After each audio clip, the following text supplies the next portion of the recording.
Now, I don't know about you guys, but one of the biggest draws of watching live streams is the fact that everything's unfolding in real time. Sure, you can watch the replay the next day, but it's never quite the same, is it? The thrill of witnessing events live alongside viewers from all across the world is truly unmatched. But it's obvious to say that just due to the nature of being live streams can capture moments of pure adrenaline and joy, but they can also capture moments of total horror and tragedy. From the woman in China who drank 2 litres of wine on stream, to the totally avoidable CrossFit Games incident, I'm Ryan from Tragedy Tales, and today we're going to explore 5 more examples of horrifying live streams. So without any further ado, let's get right into it.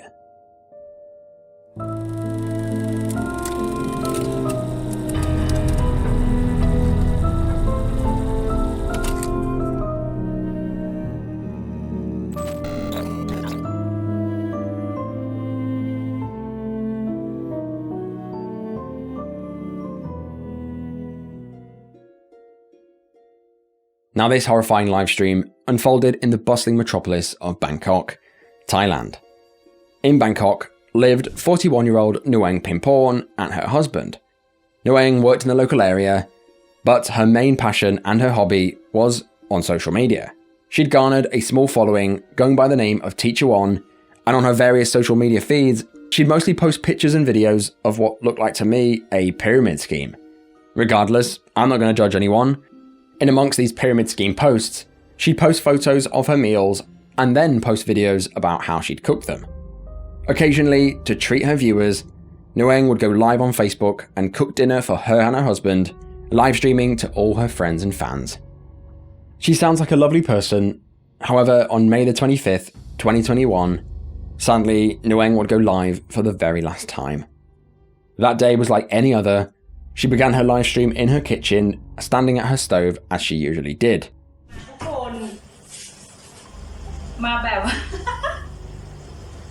ทุกคนมันออกจะรกนิดนึงนะทุกคนอย่าว่าอะไรครูนะเจียวก็ทำเองนะคะกินทิพย์ The cursed live stream showed her adding ingredients to the pan, stirring and smiling. The stream goes on for a while, with Nguyen speaking to the camera and joking. Sadly, I can't make out any of it because I don't speak the language. Of course, this stream goes on without faults. She's cooking, she's having fun. It's all smiles and laughter, until it's not. Just a few minutes into the stream, as Nguyen was stirring the food, suddenly her face goes pale. เราต้องแบบว่า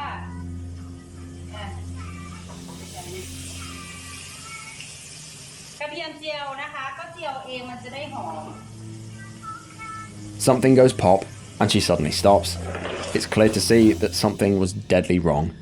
Within the space of just a few seconds, all captured on stream, Nguyen went pale as a ghost, and just like that, fell unconscious, falling face forward towards the hot stove.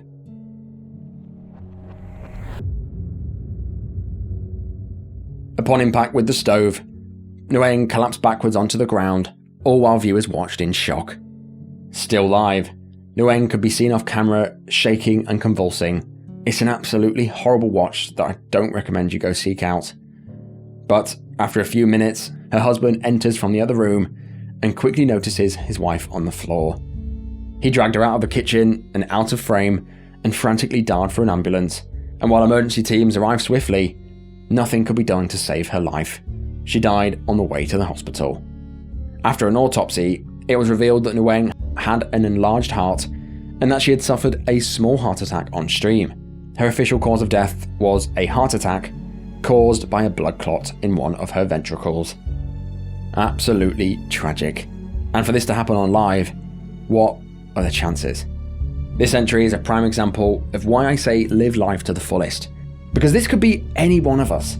Some people say that we're each given a finite number of heartbeats, and once we use them up, that's it.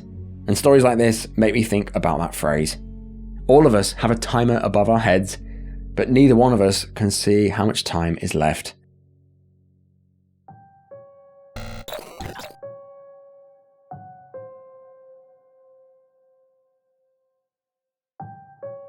Talking about living life to the fullest, it's a phrase that, while sounds inspiring, only goes so far. Yes, go crazy, have fun, live your life, but never lose sight of responsibility. With that in mind, this story is a chilling example of exactly what happens when that line is crossed.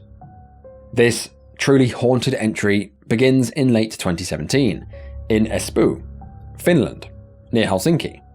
Unfortunately, I was unable to find the exact date that this stream occurred, but the events that followed are certainly unforgettable, and definitely one that we can all learn from. That fateful day, a Periscope stream began, showing what looked like an ordinary night between a man and a woman. If you're not familiar, Periscope was a Twitter-owned live streaming platform that shut down in March of 2021. It was one of the first of its kind, and was actually one of the first to be shut down. The stream in question, from what I can tell, started at midnight. On the replay, you can see a woman identified as Mia Marie and what looked to be her boyfriend. On the stream, Mia and her boyfriend were drinking and smoking and chatting casually to the viewers, enjoying what they thought to be a harmless night in. You can see, despite it being around midnight, it's actually clearly daylight. Now this is because in southern Finland, the sun actually barely sets. Some places see 20 hours of sunlight, and in other places, darkness never settles, leading to 24 hours of sunlight a day. All on stream, after 2 hours of heavy drinking and smoking, the pair decided to make a decision that would cost them dearly. At around 2 a.m, the pair decided to take a drive in the man's Audi. At approximately 2:04 a.m, Mia announced on the stream that they were going in the Audi on a little trip. The stream followed, showing Mia leaving the house and getting into the back of the man's car. Ja Audi vähän matkailee.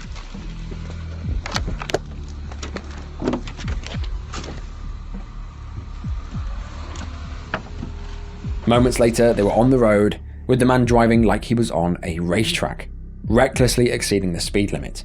Nervously, on stream, Mia laughed and smiled and told the man not to be crazy. She asked him to slow down, but her words fell on deaf ears. And this is when they approached a slight bend in the road around a mile away from the house. Literally 2 minutes after setting off, at almost 2:06 a.m, the unthinkable occurred.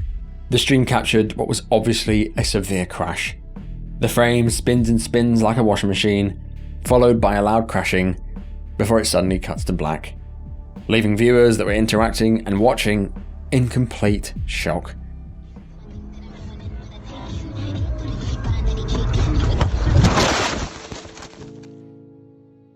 On stream, you can hear the man's chilling final words in response to being told to slow down. He said, "Well, there's no problem. I'll just use the handbrake. Look." It was a small mercy, however, that the stream cut out when it did, sparing viewers from the worst. The car, travelling at an estimated 65 miles an hour, more than double the speed limit, veered off the road. It barrel rolled through multiple trees, tearing the landscape, folding like a tin can until it finally came to a stop. The wreck wasn't found until 6 a.m. that morning, when it was discovered by a passenger on a passing bus. When the police arrived at the scene, it was far too late. It was a bloodbath. Mia and the driver had died hours ago on impact. The force of the crash was so intense that even their seatbelts had been ripped off. Just think about how much force it actually takes for your seatbelt to completely rip off. The force of this crash was truly unsurvivable. This tragic event raises several unsettling questions. Why weren't the authorities immediately alerted when the pair hinted at their reckless plan? And why did they choose to get drunk and go driving anyway? There's so many questions. Mia, though intoxicated, tried to prevent the disaster by urging the driver to slow down, but the driver ignored her warnings and still chose to drive recklessly, sealing both of their fates. Honestly, it's a miracle that they didn't kill anyone else on the road. All of this behaviour was extremely selfish, and I know it was early in the morning, but what if they'd hit another car with a family or a baby in it? All of this just shouldn't have occurred. This particular case garnered significant media attention, not only because of the truly horrifying crash, but because it played out in front of a live audience. It serves as a grim reminder of the responsibilities that come with both driving and the power of live streaming. The lesson here is clear: don't drink and drive, and life is precious. The driver had the ultimate responsibility here and failed to heed the warnings, resulting in a tragedy that could have easily been prevented.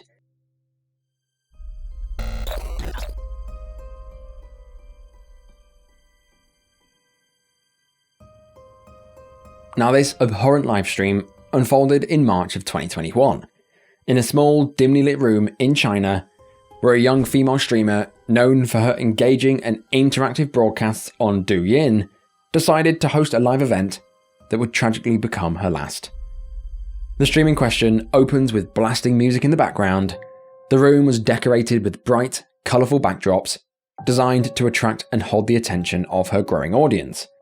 With the allure of viewer donations driving her content, behind her sat what she described as a wheel of mayhem, a roulette-style game that promised both entertainment and risk. The premise was simple but dangerous. Viewers could donate money to spin the wheel, and whatever it landed on, the streamer was obliged to consume. The wheel was divided into various segments, each segment labelled with a different disgusting food or drink. For example, they had garlic, ginger, mustard, raw eggs, and most dangerously, white wine. Basically, the higher you paid, whatever it landed on, she would have to eat more and more of that. Of course, this brings the potential for high earnings, but of course the potential for risk. Now, I've already covered a live stream on this channel where a man ate a handful of centipedes and died. Now, that was crazy, but this is clearly worse. The bright colours on the wheel, along with the playful atmosphere, masked the inherent danger of the challenge, attracting all ages of viewers. That night, the excitement of the audience was palpable, as each spin brought a new wave of anticipation and thrill. However, as the stream progressed, the stakes grew higher and higher. Things quickly got out of hand as the donations reached a significant sum, $13,000, an eye-watering amount that would come at an unbearable cost. The streamer soon found herself drinking not just a glass of wine, not two, but instead a whole bowl full of alcohol, full of 2 litres of wine.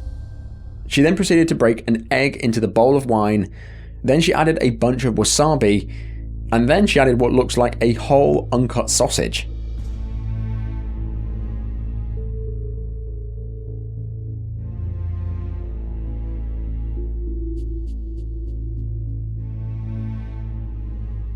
The viewers, intoxicated by the thrill of the game, continued to encourage her to drink, oblivious to the deadly consequences that were soon to follow. Because what the audience didn't know, and perhaps the streamer herself underestimated, was that earlier in the day, the streamer had taken an antibiotic prescribed for a minor infection, known as cephalosporins. This type of antibiotic is known to have severe interactions with alcohol, leading to serious and potentially fatal side effects.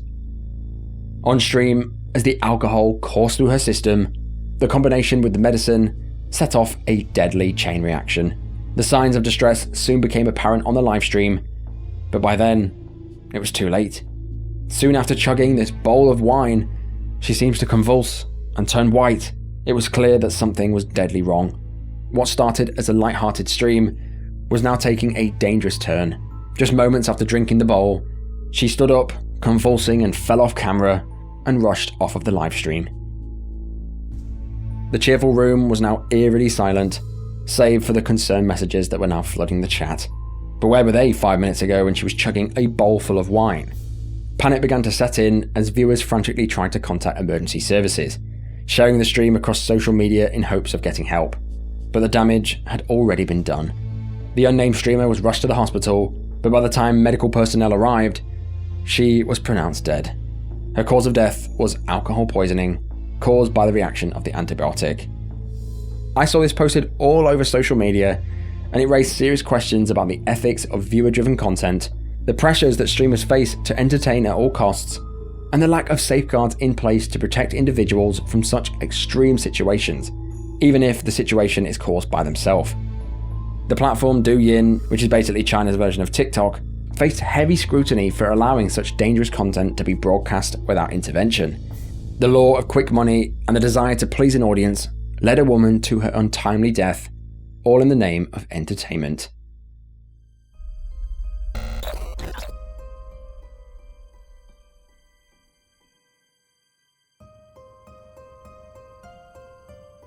Double-checking should be second nature, especially when lives are at stake. A single moment of caution can prevent tragedies and even stop unimaginable heartache. With that in mind, this terrible stream unfolded on March the 28th, 2017. What began as a routine chase for veteran storm chasers 57-year-old Kelly Jean Williamson, along with 55-year-old Randall Yarnall, quickly turned into a nightmare that played out live for their audience. Now, Kelly and Randall were well known in the storm chasing community. And by storm chasing, I mean they chased storms and chased tornadoes and recorded them when they formed. Well, storm tracker Kelly Williamson and Randy Yarnall go head-to-head with every storm imaginable in the new exciting series Storm Wranglers. The pair featured on the Weather Channel's show Storm Wranglers, and they had dedicated years to documenting severe weather, with Kelly having almost 10 years' experience under his belt. His deep understanding of weather patterns, tornado formations, and storm behaviours made him a respected figure among his peers. Randall, on the other hand, while experienced, he relied heavily on Kelly's seasoned expertise. Together, they weren't just chasing storms for the thrill, they were capturing vital footage for educational, research, and media purposes. Their work that they provided for the Weather Channel provided live streams and video footage that played a crucial part in informing the public about ongoing severe weather events in real time. However, this dedication to their craft would ultimately lead to their tragic, untimely end. On that fateful day, Kelly and Randall were tracking a powerful supercell storm near Spur, Texas, all while broadcasting the whole thing live to the Weather Channel's eager audience.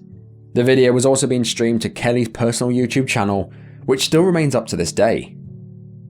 The live stream captured it all: the thrill, the danger, showing their relentless pursuit of the storm that could produce a tornado. The stream in question goes on for 2 and a bit hours, and it shows the pair chasing the storm through torrential rain, hoping and praying that a tornado would form. The stream, you can see it's raining and the skies had darkened. But while chasing the storm and looking out for the tornado to form, a crucial detail was missed. As they sped down a rural Texas road in their Chevrolet Suburban, Kelly and Randall approached an intersection at a high speed.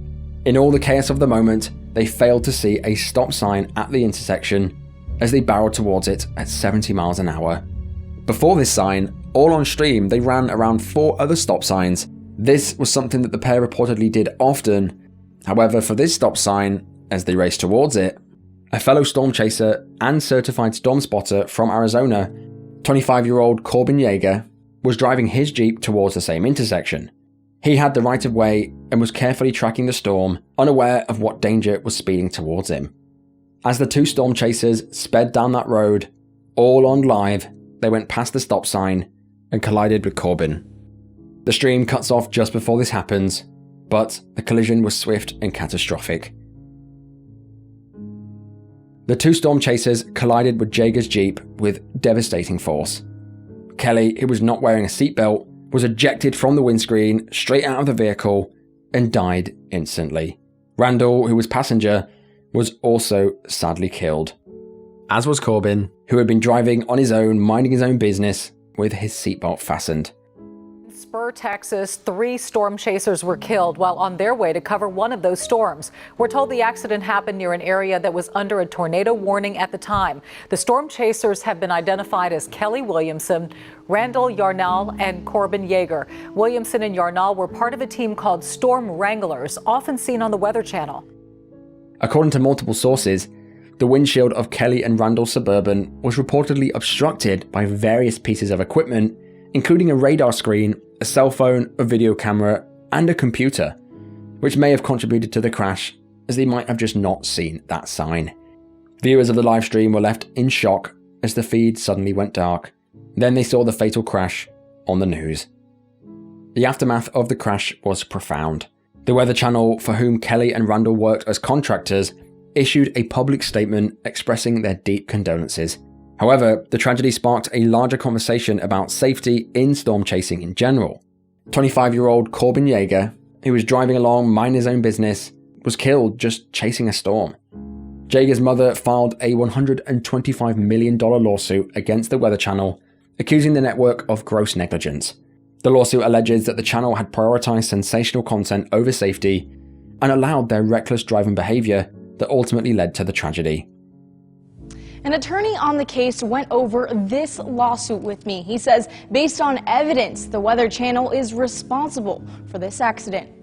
4 months before Corbin Yeager was killed, people were texting the Weather Channel and saying these people were dangerous. Davidson went over the lawsuit, pointing out that the two storm chasers involved in the crash, Kelly Williamson and Randall Yarnell, violated basic traffic laws. The Weather Channel was fully aware of and had been warned by third parties that their storm wranglers engaged in reckless driving before the tragedy. This storm chaser texted the Weather Channel employee, quote, "As far as storm wranglers, I understand the need and fact for, quote, dumbing down, close quote, for the general public. The fact of the matter is that you have two very inexperienced, new and uneducated chasers." It was also noted that Kelly and Randall, despite their popularity, they both had no formal training and were involved in dangerous driving practices in the pursuit of compelling footage. In 2021, this lawsuit was settled out of court for an undisclosed amount, bringing closure to a horrible period for all parties involved. This incident serves as a sombering reminder of the truly fine line between capturing the excitement of extreme weather and the responsibility to safeguard human life. The pursuit of the storm, no matter how epic the footage is, should never cost you your life.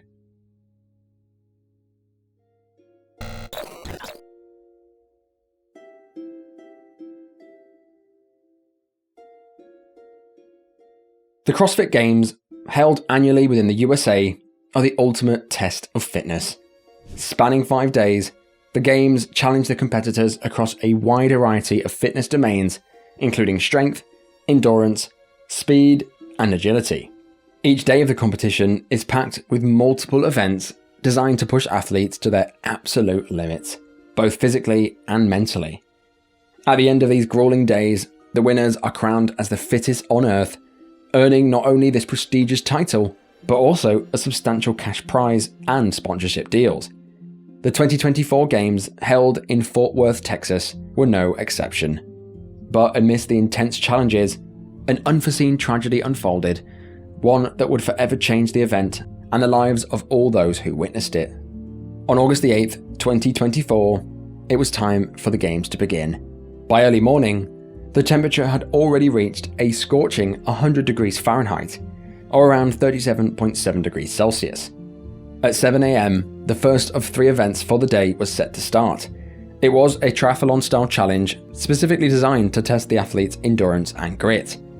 This event began with a 3.5-mile run, followed by an 800-meter swim in the warm waters of Marine Creek Reservoir, before a break to the next event. That first day was planned to finish with intense weightlifting at 5:30 p.m.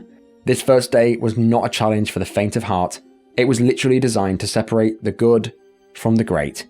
Among the competitors that year was Lazar Dukic.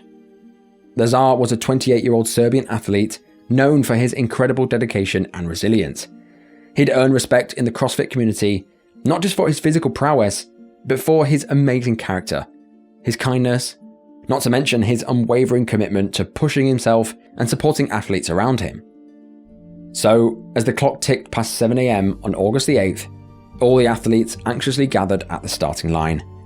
The sun was already blazing, as I said, causing competitors to begin to worry about the grueling run and then the swim. Lazar, with his trademark focus, took a deep breath and set off as the starting horn blared. Of course, the first step of the challenge was the run, and this was extremely demanding, made even worse by the searing heat bearing down on the athletes. Despite this, Lazar kept a steady pace, but by the time he approached the reservoir, he must have been absolutely exhausted. He jumped in and began the 800-meter swim. The stream shows the ending of the swim, showing the athletes reaching the end and completing the first event. And this is when you can see Lazar coming into the finish line. Now, the water that day was 87 degrees Fahrenheit, adding an unexpected layer of difficulty to the swim. The fatigue from the run, combined with the stifling heat of the water, slowly began to take its toll. Lazar, who had been moving strongly, started to show signs of strain. Shortly after 8 a.m, as he neared the final 100 meters of the swim, the mood among the spectators began to shift from excitement to serious concern. Some spectators noticed that Lazar's strokes had become uneven, his movements had become more laboured, and in a moment of visible distress, he removed his swim cap, meaning that he was possibly overheating while swimming. Spectators and fellow athletes alike began shouting for aid, their voices filled with urgency. Some athletes and spectators yelled to lifeguards that were stationed on paddleboards to help Lazar out the water as he was struggling, but their response was shockingly slow.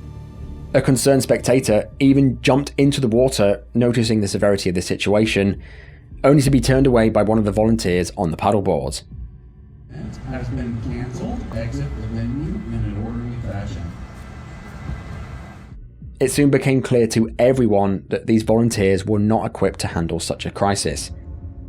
As Lazar continued to struggle, they searched in the water and Lazar was nowhere to be seen, so the lifeguard returned to his original spot. Absolutely ridiculous. The scene was truly heartbreaking. Under the water, Lazar's life hung in the balance, yet the proper help was nowhere to be found. By the time the alarm was fully raised at around 8:25 AM, it was already far too late. The search for Lazar ramped up quickly, but at 9:20 AM, his body was recovered from the water. He was dead. The athletes, spectators, as well as the organisers were left in shock. The excitement of the competition was replaced by a profound sense of terrible grief. Now, this whole tragedy unfolded within just hours of the game's beginning, raising serious questions about the adequacy of safety measures in place. It turns out there was only 5 water personnel overseeing the 79 athletes that day, and there were only 2 stationed near the end on paddleboards where Lazar drowned. It was clear that the event had failed in its most basic duty to protect the lives of its participants. Lazar's death has sparked widespread outrage and a call for change within the CrossFit community. The events on August the 8th were cancelled, but on August the 9th, after a small tribute to Lazar, the games continued like nothing happened. As his brother Luca later reflected, Lazar wasn't just an athlete, he was a fighter and a friend, someone who always brought out the best in others, and losing him like this is just unimaginable.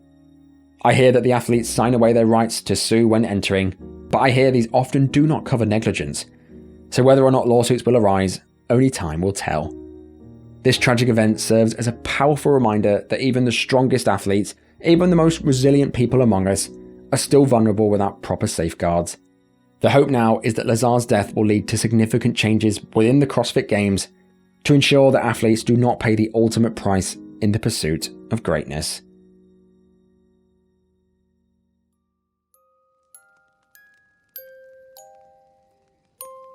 But that is the end of the video.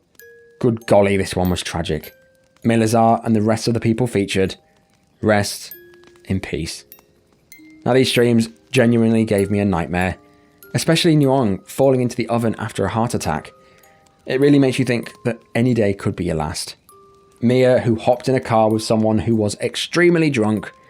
That story is crazy. It's obvious to say that both of them should have never gotten in the car. I don't need to tell you guys that drink driving is wrong, but the blame rests solely on the driver. His mistakes cost both of them their lives. The streamer who drank 2 litres of wine with antibiotics is just absolutely wild. What do I even say about this? Obviously, don't ever try this, and if you find yourself ever watching a stream such as this, don't encourage it. The Tornado Chasers that skipped that red stoplight sadly paid the ultimate price. I know they were in the middle of the storm, chasing a possible tornado, but safety really should have been their top priority. And talking about safety being the top priority, the CrossFit Games. Where was the safety here? Was this not foreseen? The fact that the CrossFit Games continued the very next day after a very brief tribute, as if nothing happened, is a little bit bizarre, but I guess the show must go on. It seems that this was an accident waiting to happen. But, most importantly, what did you think of this one? As always, I read every single comment, so do let me know what you thought in the comments below. But, just before I go, if you look down there and you're not subscribed, be sure to click that subscribe button now, and remember to tickle that notification bell to be alerted when I release content such as this. But I will see you guys in the next one. Bye bye.